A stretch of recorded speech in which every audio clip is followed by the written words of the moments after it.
Hey, what's going on? Ryan here with Intersection Records, and I wanted to talk today about 25 bands slash artists that are the most deserving, in my opinion, that are yet to be inducted into the Rock and Roll Hall of Fame. Some of these bands are truly some of my favorite groups. There's a couple on here, if you know my channel, that I don't talk about, and maybe they're not my favorite bands, but I know that they have influence. I know that they're other people's favorite bands, and it seems to be a crime that they're not there. And in fact, that's where I'm going to start at number 25 with the Smiths. The Smiths were hugely influential in the 80s and in the 90s scene. Morrissey, of course, went on to have a solo career. This is a way of getting Morrissey in as part of the Smiths, and Johnny Marr. Number 24, a band I recently saw that was so incredible and wrote so many great songs and are still putting out great music. Smashing Pumpkins at number 24. Billy Corgan is just an amazing songwriter. Albums like Gish, albums like Siamese Dream, albums like Melancholy and Infinite Sadness. Just lots of great songs. Lots of also more obscure albums. They're still doing it, and they're doing it their way. Next, the Pixies. Yeah, band. We don't talk about the Pixies on this channel, but you really need to check them out sometime. Really influenced bands like Nirvana, influenced the 90s scene. And it just reminded me I was going to yank the Pixies off and replace them. We're going to do a slash at number 3 with the Pixies. And that's for you, Billy. And REO Speedwagon. So they're tied for 23. REO Speedwagon at 4 words for you. Gary, Rich Rath's guitar tone. Songs that rocked. Live albums that rocked. A band from the Midwest that worked hard, but they also crossed over with great ballads on albums like High Infidelity. How about the album You Can Tune a Piano, but You Can't Tune a Fish? Coming in at number 22, In Excess. Awesome, awesome live band. They were neck and neck there for a while with U2 in the 80s on kind of that alternative rock scene with REM as well. Just too many great albums to discount, and too influential. In Excess. Talking about influential, coming in at 21, New York Dolls. Personality Crisis. David Johansen, Sylvain. Great live band. They had a look that they invented that was copied over and over again by bands like Guns N' Roses, Motley Crue, Poison, going forward. New York Dolls at number 21. How about, we'll do another tie for 20th. Mahavishnu Orchestra, led by John McLaughlin. Yes, they're jazz fusion. Yes, they're jazz rock. But you're able to put in John McLaughlin, who's a great guitar player, did all kinds of things. You're able to put in Jan Hammer and Billy Cobham. You could even put in Narada Michael Walden. But tied with that, and it wasn't on my original list, but why not put in Chick Corea's Return to Forever? You got Stanley Clarke. Their album Romantic Warrior is more of a rock, progressive rock album than it is jazz fusion. Al Di Meola, Lenny White, Stanley Clarke, and the great Chick Corea. If you're going to put people, rap artists in, and you're going to put Dolly Parton in, why not put some jazz rock artists in like Mahavishnu Orchestra and the incredible Return to Forever? Coming in at number 19, Toto. Yeah, how are they not in? They had one of the greatest drummers of all time in their band, Jeff Porcaro. All the Porcaro brothers, right? Steve Lukather is one of the great giants of the instrument of guitar. For their production work and songwriting alone on the album Thriller, they should be there. And songs like Africa, Rosanna, Hold the Line, you got to have them. Number 18, Marshall Tucker Band. Yes, country rock. And we're going to have another country rock monsterish band on this list. Marshall Tucker Band Fire on the Mountain, Can't You See? Elvis Presley covered Can't You See? Take the Highway. Put that out on a camping trip sometime or on a road trip. Coming in at 17, it's a crime against humanity that Boston, just a little band out of Boston, Peace of Mind, Long Run, just all those great songs off that first album. The second album, Don't Look Back, pretty darn good. Even the third album, Third Stage, had great hits on it. For those three albums alone, but especially for that first album, Tom Scholz and Brad Delp and those guys need to be inducted in the Rock and Roll Hall of Fame. Number 16, Ronnie James Dio. I thought about Rainbow. Is Rainbow good enough to be in the Rock and Roll Hall of Fame? Well, one, with Rainbow, you could put Cozy Powell in. You could put Richie in, Blackmore in again. You could put Don Airey in. You could put Bob Daisley in. You could put Graham Bonnet in and Joe Lynn Turner. But you know what? I think you just put in, similar to how the Rock and Roll Hall of Fame put Randy Rhoads in, put Ronnie James Dio in for his work in Rainbow, Elf, Black Sabbath, and Dio. Ronnie James Dio at 6. Another band that's been eligible for years, since 2005. How about Iron Maiden at 15?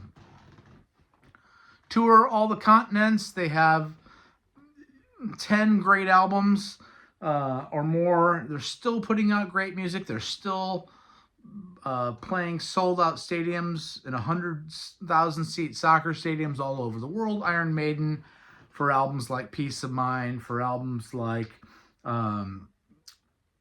Power Slave and Seventh Son of the Seventh Son and Killers. Put Paul Di'Anno in there, also the first lead singer. Put all the guitar players in. Coming in at 14, Motorhead. Eligible since 2003. Fast Eddie Clarke, Filthy Animal Taylor, Lemmy Kilmister. Go ahead and put Mickey D in. Put Phil Campbell in. And, of course, Lemmy. They really helped define an era, helped start the new wave of British heavy metal. Them and Iron Maiden defined that genre, I guess, with Judas Priest as well, right? Coming in at 13, Charlie Daniels Band. Charlie Daniels himself has been around since the 50s. He worked with Dylan on albums like Nashville Skyline and Self Portrait. Then did 1974's albums, Fire on the Mountain, with songs like Trudy. Just incredible music from an incredible artist, Charlie Daniels. Devil Went Down to Georgia. That crosses over. Let's put Charlie Daniels Band in. Incredible musicians. Coming in at 12, Kansas. Yeah. Even throw in Steve Morse to get Steve Morse in the Rock and Roll Hall of Fame. But you had the great drumming of Philly Hart, the fabulous singing of Robbie Steinhardt with Walsh on vocals as well. And, of course, Kerry Livgren's great songwriting and, Carry On Wayward Son and all that progressive stuff that they did. Just fantastic. Coming in at 11, Bad Company. How is Paul Rodgers not still in the Rock and Roll Hall of Fame for being arguably the greatest voice in rock history, along with Nook Ralphs and Boz Burrell and their great drummer that I can't think of his name right now. There's just too many great albums. The debut with the title track Bad Company. So many great songs. Just so many great songs. Coming in at 10, Blue Oyster Cult. Right? First album came out, in 72? They've been eligible since the 90s. Those first 3 albums, what are called the Black and White albums, are just so good. Then you get into albums. Secret Treaties is one of my favorite albums of all time. Of course, we have The Reaper. Of course, we have Burning for You and things like that from 1982. just so great. They had a definitive lineup, but Richie Castellano's been in the band since 2002. Put him into The Symbol Remains, their album from a couple years ago that he helped make. Richie deserves to be in there along with all the other guys, Buck Dharma and so forth. Coming in at 9, Graham Parsons. He's been eligible since 1993. He was in the Byrds. He was a key part of the Sweetheart of the Rodeo from 1968. Wrote songs like Hickory Wind. Formed the Flying Burrito Brothers and did songs like Hot Burrito 1. Sin City. You know, put the Flying Burrito Brothers in, for God's sake. And that includes Graham Parsons. I think, you know, defining an era and defining country rock pre-Eagles is pretty important to me. Jay Giles Band for their 1972 live album Full House Alone. Peter Wolf, one of the great entertainers, one of the best party bands of all time. And it's not just about Angel as a centerfold. Songs like First I Grab the Purse, First I Look at the Purse, and Whammer Jammer, and Hard Driving Man. You know, it's just a band, you gotta listen to those live albums that they did. They were just one of the best bands, a tight-knit band that could rock your socks off. Coming in at 7, Scorpions. Throw Michael Schenker. He's on the first album, Lonesome Crow. I love the Uli John Roth era. We're going to throw in Uli John Roth, and of course, Rudolph Schenker, and of course, Matthias Jabs, and of course, Francis Buchholz and Herman Rarebell, and Klaus Meine. You know, Uli alone should be in the Rock and Roll Hall of Fame. One of the great guitar players of all time. Albums like Entrance, albums like Fly to the Rainbow, albums like Virgin Killer. Just one of my favorite bands of all time. Criminally underrated and should be in. Coming in at 6, King Crimson. Just put all the eras in. Put all the guys in. Put Mel Collins in. Put Adrian Belew in. Tony Levin. Bill Bruford. Robert Fripp. Greg Lake. And we're going to get to Greg Lake again here in a minute. Who was on the first album. Singing lead. You know, just really followed their own trends. They created a genre really in progressive rock, and they never tried to go for a hit. It was always just innovative stuff that they did, and even through to a few years ago when they retired with drummers like Gavin Harrison, just unbelievable stuff. Coming in at 5, Little Feat. Lowell George needs to be in. Songs like Willin', Easy to Slip, Dixie Chicken.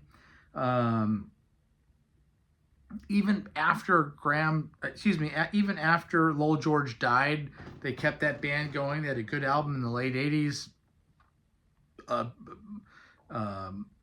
You know, just so much talent there. So much talent, so much great songwriting. How do you overlook a band like Little Feat? That's number 5. Coming in at 4, the Guess Who. You could even put Slash BTO. Randy Bachman. Burton Cummings. These Eyes, American Woman, No Sugar Tonight. How do you not put them in? Why are they so high up? Because they've been around since 1965. They've been waiting longer than anybody. They've been eligible since like 1991. You have to put a band like the Guess Who in. Coming in at 3, Emerson, Lake and Palmer, formed in 1970. One of the greatest drummers in Carl Palmer of all time, one of the great keyboard players in Keith Emerson of all time, and then, of course, Greg Lake. Albums like Tarkus, albums like Brain Salad Surgery. You have to have those guys in. It's Carl Palmer's the only one left. The other guys are dead. And then Thin Lizzy at 2, put Gary Moore in. Put Eric Bell in. Put Brian Robertson in, Steve Gorman, John Sykes. Even put Snowy White in, for God's sakes. Of course, Phil Lynott and Brian Downing. Albums like Jailbreak, albums like Chinatown, albums like Renegade, Fighting, Johnny the Fox, Thunder and Lightning. One of the greatest bands of all time, influenced everybody. And then at number 1, Jethro Tull. Ian Anderson, Martin Barr, Clive Bunker on drums, then Barrymore Barlow, John Glasscock, Aqualung, Thick as a Brick, Songs from the Wood, Heavy Horses, still putting great albums out like the Zealot Gene. Anyway, that's 25 bands or so or more that I think should be in the Rock and Roll Hall of Fame. Check out my channel. We do shows every single day. Peace out. See you.